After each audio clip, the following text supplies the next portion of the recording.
평소 친분이 두터운 동료가 왠지 바다에 가는 것만은 완강히 거부해. 왜 그러는 건지 물어봤지만 별로 말하고 싶지 않은 것 같아 술을 먹이고 억지로 물어봤어. 여기부터는 그의 이야기야. 다만 술에 취해 앞뒤가 잘 안 맞는 이야기가 돼서 내가 정리할게. 아직 학생일 때 친구하고 여행을 떠났어. 아마 2학기 기말고사 뒤였으니 한겨울이었을까? 여행이라고 해봐야 친구네 댕댕이하고 같이 밴에 올라타서 무조건 달리기만 할 뿐인 홀가분한 여행이었어. 며칠째였을까? 어느 해변의 쓸쓸한 마을에 접어들었을 때 벌써 해는 지고 있었지. 산을 등진 바닷가 마을로 그 사이에 간신히 달라붙은 듯한 작은 촌락이었어. 곤란하게도 기름이 간당간당해져 가고 있었어. 해안가 외길을 달리면서 주유소를 찾으니 바로 나왔는데 이미 문을 닫은 상태였어. 우선은 뒷곁으로 돌아가 봤지. 현관위 차양에 커다란 소쿠리가 걸려 있어. 드나드는데 걸리적거리겠다고 생각하면서 그걸 손으로 밀치고 초인종을 눌러봤어.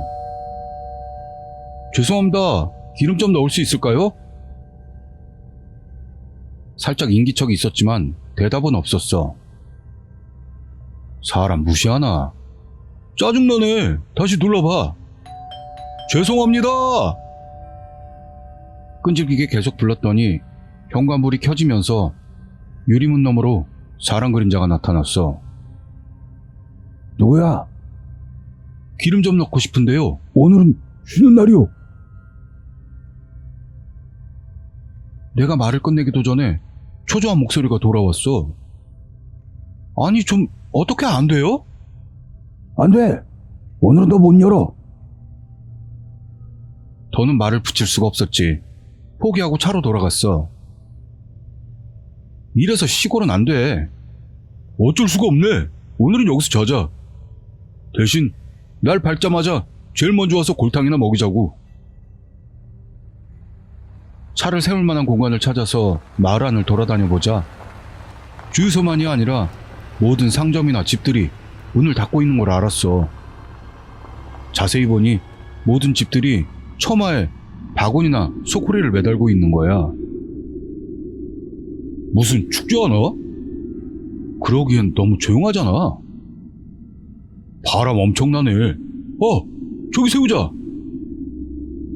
그곳은 산 중턱에 있는 작은 신사에서 바다 방향으로 곧게 뻗은 돌계단 맨 아래였어. 작은 주차장이었는데 울타리가 있어서 바닷바람을 피할 수 있을 것 같았어. 도리 그늘에다 차를 세우고 보니 주변은 이미 컴컴해져서 할 일도 없게 됐어. 우리들은 투덜대면서 앞좌석에서 담요를 두르고 잠에 들었지. 얼마나 지났을까? 댕댕이가 우르렁거리는 소리에 잠이 깬다는 주위에서 강렬한 비린내가 나는 걸 알았어. 녀석은 바닷방향을 향해 이빨을 드러내면서 계속해서 우르렁거리고 있어. 평소에는 얌전한 녀석인데 아무리 달래도 전혀 진정이 안 되는 거야. 친구도 깨서 어둠 속을 응시했어. 달빛에 비친 바다는 아까까지와는 달리 섬뜩할 정도로 잔잔해져 있었어. 콘크리트로 만든 부두 가장자리에 꿈틀대는 게 보이는 거야. 저거 뭐냐? 친구가 자다 깬 목소리로 나한테 속삭였어. 몰라. 그건 처음엔 바다에서 튀어나온 굵은 파이프나 통나무처럼 보였어. 그런데 뱀처럼 꿈틀거리더니 천천히 육지로 올라오는 것처럼 보였는데 이상하게도 소리는 들리지 않았어. 아니, 그렇다기보다는 검은 연기 덩어리처럼 몸이 자욱하게 보여서 실체가 있는지 어떤 건지도 모르겠어. 그 대신 우우우우 라고 해야 하나? 우우우우 라고 해야 하나? 말로 하기 어려운 이명이 귀에서 계속 났어. 그리고 좀 전부터 나던 비린내는 구역질이 날 정도로 심해져 있었어. 그것의 앞쪽은 해안가 길을 가로지르더니 건너편쯤까지 도달하고 있었지만 다른 한쪽은 아직 바닷속에 숨겨져 있어. 민가 처마 끝을 들여다보듯 하는 그것의 앞쪽은 제대로 보이지는 않았는데 분명히 얼굴 같은 게 있었어. 나도 친구도 그다지 겁이 많은 편은 아니었지만 그곳의 모습은 벌써부터도 불길하다는 그 자체로 한눈에 봤을 때부터 몸이 굳어서 움직이질 않았어. 심장을 움켜잡힌다면 그런 감각일 거야. 그건 처마에 매달아 놓은 소쿠리를 뚫어져라 바라보고 있는 모습이었는데 이윽고 천천히 움직이더니 다음 집으로 향했어. 야, 출발해! 친구의 떨리는 목소리로 나는 제정신이 들었어. 움직이지 않는 팔을 겨우 들어 올려 차키를 돌리자 고여있던 주위에 엔진음이 울려 퍼졌어. 그러자 그게 천천히 이쪽을 돌아보는 거야. 망했다. 뭔지는 잘 모르겠지만 눈을 마주치면 안 될 거라는 직감이 왔어. 앞만을 바라보고 엑셀을 힘껏 밟아 차를 급발진시켰지. 뒷좌석에서 미친 듯 짖기 시작한 댕댕이가 캣 하는 천식 같은 소리를 내더니 털썩하고 쓰러지는 기척이 났어. 타로! 무심코 뒤를 돌아본 친구가 하고 숨을 삼킨 채 굳어버려. 바보야! 돌아보지 마! 나는 이미 정신이 나가서 친구의 어깨를 잡고 앞쪽으로 돌렸지. 앞으로 고개를 돌린 친구의 얼굴은 부들부들 경련을 일으키면서 눈의 초점이 완전히 날아가고 있었어. 쪽팔린 얘기지만 나는 정체를 알 수 없는 공포로 울부짖으면서 엑셀을 계속해서 밟아댔어. 그리고 원래 왔던 길을 기름이 다 떨어질 때까지 계속 달려서 고개를 넘고 밤을 꼬박 새워 아침을 맞았는데 친구는 거의 의식이 혼탁한 채로 인근 병원에 입원했고 일주일 정도를 고열로 알아누웠어. 회복된 이후에도 그 일에 대해 물어보면 격렬하게 정서불안이 되어버렸기 때문에 뒤를 돌아봤던 친구가 뭘 봤는지는 물어보지도 못한 채 끝났지. 졸업하고 나서는 서로 소원해지게 됐어. 댕댕이는 엄청나게 창난 상태가 돼서 너나 할 것 없이 마구 물어대더니 거품을 물고 쓰러지길 반복해서 가엾게도 안락사시켰다고 하는 것 같아. 결국 그게 뭐였는지는 모르겠고 알고 싶지도 않아. 그 후론 어쨌든 나는 바다에는 가지 않게 된 거야. 이상의 동료의 이야기. 예전에 읽었던 민속학자 야나키타 쿠니오의 저서에서 소쿠리나 바구니를 마귀를 쫓는 데 썼다는 풍습하고 바다를 보는 걸 꺼리는 날에 대한 이야기가 있었던 걸 기억해냈지만 지금은 갖고 있질 않아 비교를 할 수가 없네.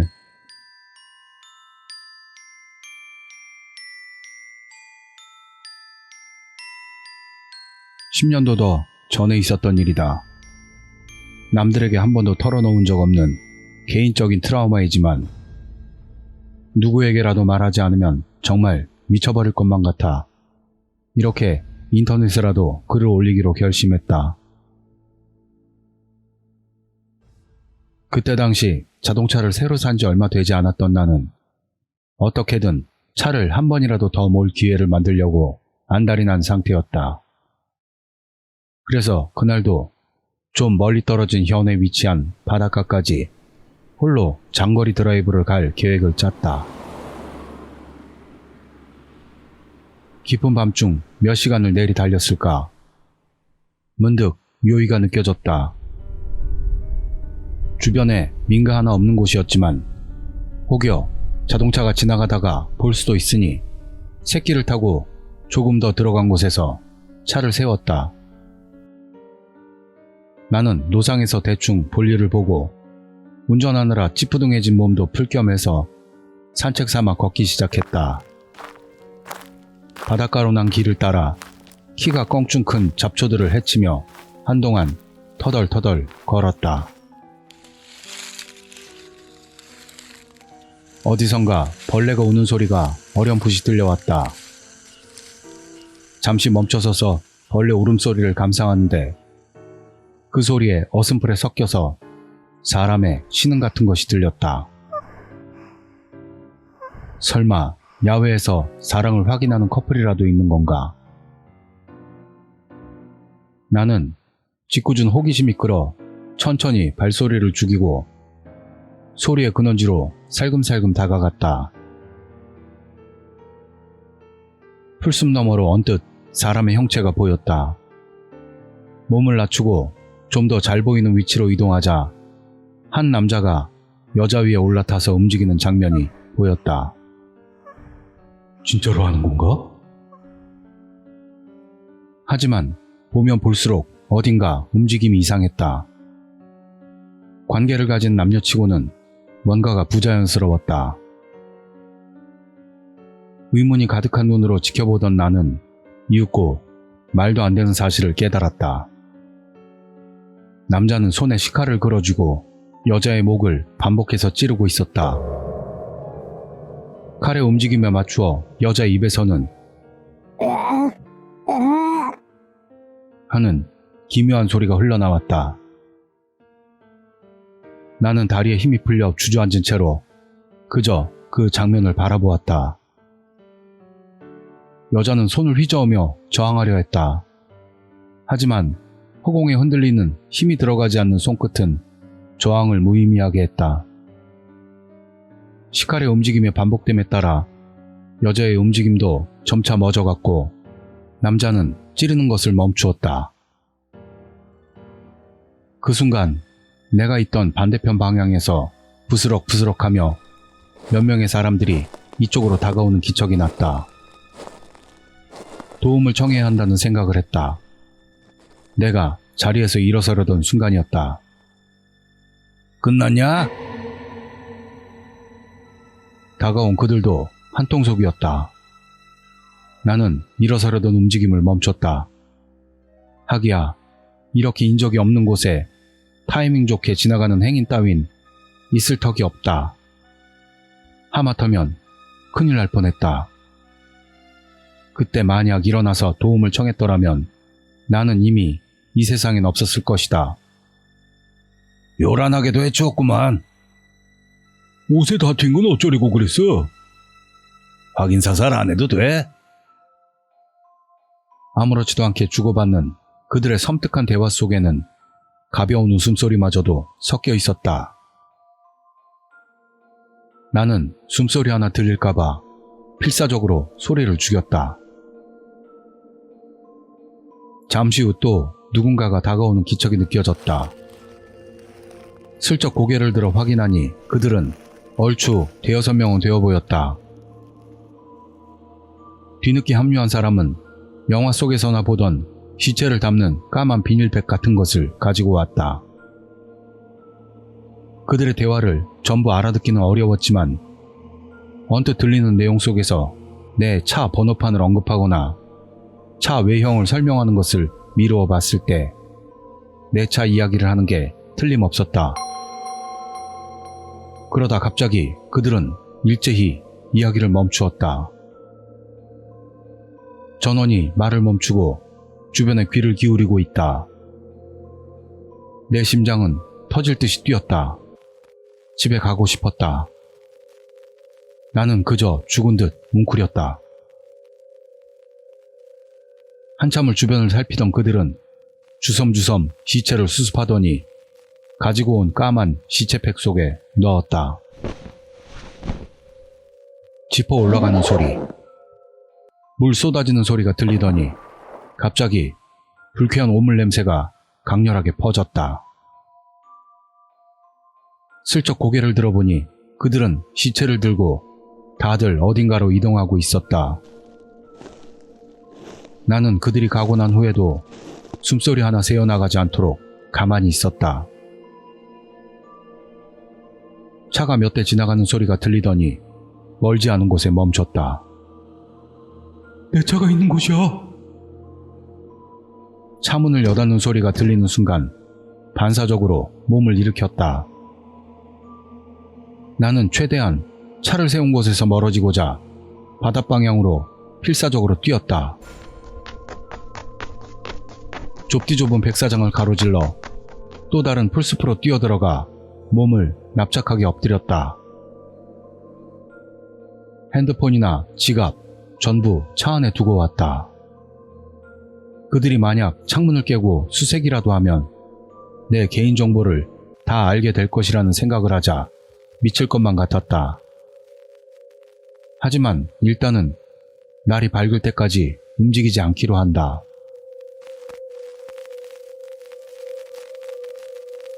몇 시간이 흘렀을까? 주변이 밝아지기 시작하면서 낚시를 하려는 사람들이 하나둘 눈에 띄었지만 나는 아직 경계를 늦출 수가 없었다. 아예 환해지고 난 후 애완견과 산책하는 사람들이 백사장을 덮을 즈음 나는 혼잡을 틈타 산책하는 척 겨우 풀숲을 빠져나왔다. 한참을 백사장을 어슬렁대다가 슬그머니 차를 세우던 곳으로 가보았다. 어제 본 살인 현장은 물론 쳐다보는 신용도 하지 않았다. 내 차 뒤편에 빨간 차 한 대가 주차되어 있기는 했지만 어제 그 사람들 차는 아닌 것 같았다. 내 차 역시 딱히 깨지거나 부서진 곳 없이 멀쩡해 보였다. 아니, 그렇다고 생각했다. 그래도 만전을 기하고 싶던 나는 걷던 그대로 차를 세워둔 곳을 지나쳐 몇 킬로미터 떨어진 곳에 위치한 여관 지역까지 걸었다. 그곳에서 시간을 죽이다 다시금 차 가까이에 있는 해변으로 가서 수상한 인물이 있는지 확인하고 겨우 차에 올랐다. 시동을 걸고 긴급하게 출발시켜 맹렬한 스피드로 도망쳤다. 고속도로에 들어서고 나서야 마음이 놓였다. 나는 휴게소에 들러 물을 사 마셨다. 경찰에 연락을 할 것인가 고민이 되었지만 겁이 나서 용기가 나지 않았다. 고민에 빠져 차를 타러 다시 돌아오다가 나는 그것을 보고 말았다. 아까 탈 때는 몰랐는데 조수석 문에 30cm 정도의 길이로 칼로 그은 듯한 자국이 남아 있었다. 그것을 본 나는 경찰에 신고하는 것을 포기했다. 집에는 무사히 도착했지만 그날 이후로 차는 일체 타지 않게 되어 그 차는 팔아버렸다. 몇 년 후에 전근으로 먼 곳으로 이사했기 때문에 그 해변에 갈 일은 앞으로도 절대 없을 것이다.